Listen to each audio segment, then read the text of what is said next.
ఇక్కడ రాయబడుతున్న మాట అదే. ఈ శ్రమ అంటే మనలో ఏం కలిగించాలంట? ఓర్పుని కలిగించేదిగా ఉండాలి. ఈ ఓర్పు మనల్ని పరీక్ష గుండా నిలబెట్టేదిగా ఉండాలి. ఈ పరీక్ష మనలో నిరీక్షణ కలుగు చేసేదిగా ఉండాలి. స్తోత్రాలు చెప్దాం ఒకసారి దగ్గరగా.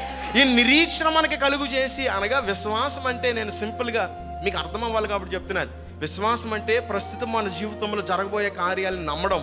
ఇప్పుడు నెక్స్ట్ అన్నం తింటావా? తింటానండి, విశ్వాసం. నైట్కి భోజనం ఏంటి, ఏం కూర ఉండమంటారు అంటే, మనం బతుకుతామో ఏమవుతామో తెలియదు. ఏ క్షణంలో ఏం జరుగుతుందో మనకు తెలియదు. కానీ పొద్దున్నే లేచిన అంటే మధ్యాహ్నం ఏం తినాలి, రాత్రి ఏం తినాలి, ఇది విశ్వాసం అంటే. నిరీక్షణ అనగా రాబోతున్న కాలంలో దేవుడు చేయబోయే కార్యాల మీద ఆశ పెట్టుకోవడం నిరీక్షణ. ఒక హోప్ కలిగి ఉండడం.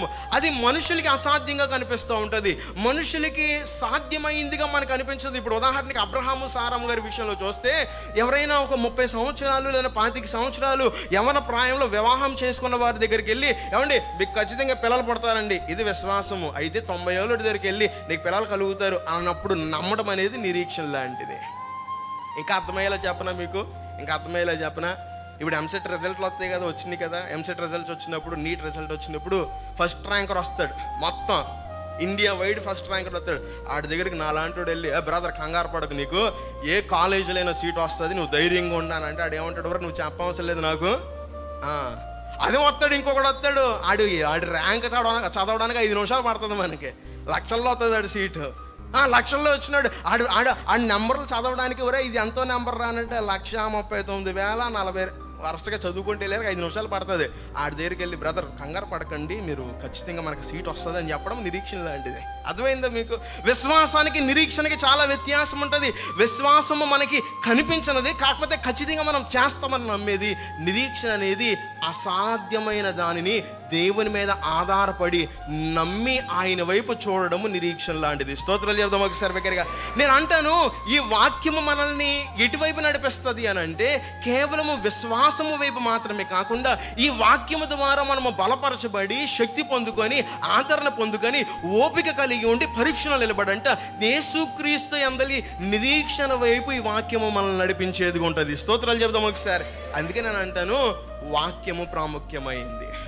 కొన్నిసార్లు అద్భుతాలు ఆలస్యం అవుతాయేమో, కొన్నిసార్లు ఆశీర్వాదాలు ఆలస్యం అవుతాయో అని నేను అంటాను. యేసుక్రీస్తు ప్రభు వారు కొంతమంది విషయంలో మనం చూసినట్లయితే వారి యొక్క విశ్వాసాన్ని పరీక్షించిన దేవుడుగా ఉన్నారు. కొంతమందికి అడిగిన వెంటనే ఇచ్చేశారు.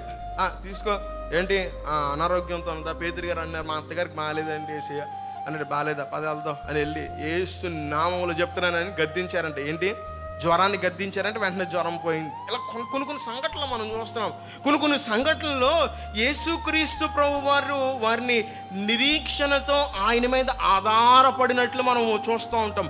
ఆధారపడినట్లు చేశారు ఆయన అంటారు, అమ్మా నీకు అసలు విశ్వాసం ఉందా లేదా, అదే అంటారు కదా, కొంచెం డ్రాగ్ చేస్తూ ఉంటారు, కాస్త ఓపికలో ఆ పరీక్షలో నిలబెడతా ఉంటారు. ఆ స్త్రీ వచ్చింది కదా, స్త్రీ వచ్చి, నా కుమార్తెకి బాగాలేదు అయ్యా, దయచేసి స్వస్థపరిచయ్యా, అయ్యా నువ్వు కాకపోతే నాకు ఎవరో స్వస్థత దయచేయలేరయ్యా, నేను అనేక మంది వైద్యుల దగ్గరికి వెళ్ళానయ్యా అని అంటే ఆయన అంటాడు, నువ్వు అంటుంది కరెక్టే, కానీ ఇప్పుడు పిల్లల రొట్టె మొక్కలు తీసుకుని వెళ్ళి కుక్క పిల్లలకి వేయటం యుక్తం కాదు కదా. కాస్త శ్రమ, కాస్త ఓపిక, కాస్త పరీక్ష, కాస్త నలగొట్టబడే పరిస్థితి అయినప్పటికీ ఆమంటున్నమాట, అవునేసయ్య నిజమే, వేయడం తప్పే, కానీ ఇదిగో తింటున్నప్పుడు ఒక్కొక్క రొట్టె మొక్క కింద పడుతుంది కదా, కింద పడినప్పుడు కుక్క పిల్లలు కదా తిని అలా స్వస్థపరచానంటే అప్పుడు యేసు ప్రభు అంటున్నమాట, అమ్మా నీ విశ్వాసము చాలా గొప్పదమ్మా. నేను అంటాను, మన జీవితంలో మనము ఓపికని కనపరుచినప్పుడు అండి, వాక్యము ద్వారా శక్తి పొందుకొని, వాక్యము ద్వారా బలము పొందుకొని, కాస్త ఈ శ్రమలలో మనం ఓపిక కనపరిచినప్పుడు అంటే ఆ శ్రేష్టమైన మాట దేవుని దగ్గర నుంచి మనము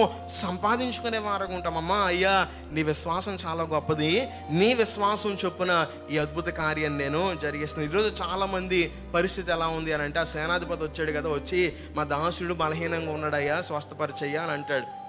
మా దాసుడు బలహీనంగా ఉన్నాడు, శతాధిపతి వచ్చి మా దాసుడు బలహీనంగా ఉన్నాడయ్యా క్షమించండి అంటే యేసుప్రభు అంటారు, 10 ఇంటికి వస్తాను అంటాడు. ఆయన అంటారా?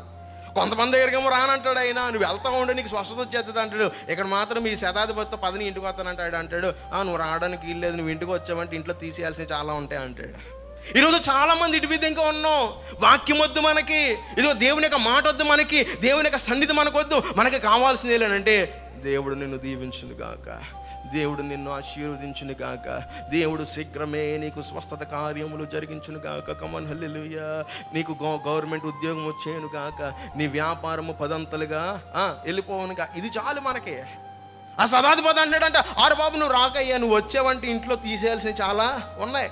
ఏముందో మరి, అన్యాయపు సొమ్ముందేమో, ఒకవేళ దొంగతనంతో దోచేసిన సొమ్ముందేమో, ఒకవేళ ఇంట్లో ఏం అక్రమమైనది ఏముందో, దేవుడు వచ్చినప్పుడు అక్కడ ఆయన అంగీకరించుకోవడానికి జక్కయ్య గారు అంటన్నమాట, నువ్వు వచ్చావు కదా, నువ్వు వచ్చినావంటే మా ఇంట్లో మొత్తం అంతా క్లీన్ అయిపోతుంది, టోటల్ క్లియరెన్స్ అయిపోతుంది. ఇక్కడ ఈ శతాధిపతి అంటన్నమాట, నువ్వు మాత్రం నా ఇంటికి రాకు. యేసు సరే సావర ఏదోటి అని అంటున్నాడు. ఏదోటి సావు, ఏదోటి చేసుకో, స్వస్థతే కదా కావాలి, సరే చేస్తానులే. ఆయన గురించి నేను అది ఈ వారంలో చదువుతున్నప్పుడు ఈ శతాధిపతి గురించి చాలామంది అబ్బా ఎంత విశ్వాసం అండి, ఏసైని ఇబ్బంది పెట్టలేదండి, ఏసైని రావద్దు అన్నాడండి, అసలు ఏసై మాట పలికితే చాలు అన్నాడండి. దాంట్లో రెండో కోణాన్ని మనం ఆలోచిస్తే ఎందుకు రావద్దు అన్నాడు, అసలు ఎందుకు అలౌ చేయలేదు అసలు ఇంటికి? ఈరోజు చాలామంది ఇటు విధంగానే దేవుని వాక్యాన్ని స్వీకరించడానికి వీలు ఉండట్లా, దేవుని యొక్క వాక్యాన్ని అంగీకరించలేని వారుగా ఉంటున్నారు. దేవుని యొక్క వాక్యాన్ని వినయ్యా, దేవుని వాక్య ప్రకారం ఉండయ్యా, దేవుడు నిన్ను దీవిస్తాడయ్యా, సమృద్ధిగా ఆశీర్వదిస్తాడయ్యా, ఉన్నతమైన కార్యాలు అబ్బా సమస్య లేదా, ఏం వద్దు, మాకు కావాల్సిందల్లా దీవెన ఆశీర్వాదం, కమాన్ ఇచ్చేయాలి అన్నీ వచ్చేయాలి వెంటనే అని అంటారు. నేను అంటాను, జక్కయ్య పొందుకున్న ఆ గొప్ప బిరుదు ఈ శతాధిపతి కోల్పోయాడండి. ఒకవేళ శతాధిపతి ఇంటికి వెళ్ళి ఉంటే ఆయన యేసుక్రీస్తు ప్రభు వారు శతాధిపతి విషయంలో కూడా అని ఉంటారు కదా ఈ మాట, ఇతడు అబ్రహాము కుమారు, లేదు ఇతడు మోషే గారి కుమారుడే, నేటి నుంచి ఇతని యొక్క జీవితం మార్చివేయబడింది. అదే నేను రాత్రి అదే చెప్తున్నాను, మనము అద్భుతం అనేది టెంపరీ లాంటిది, దేవుని యొక్క వాక్యం అనేది మన జీవితాల్లో తరతరాలకి నిలిచిపోయేది. చేతులెత్తి స్తోత్రాలు చెప్దాం ఒకసారి.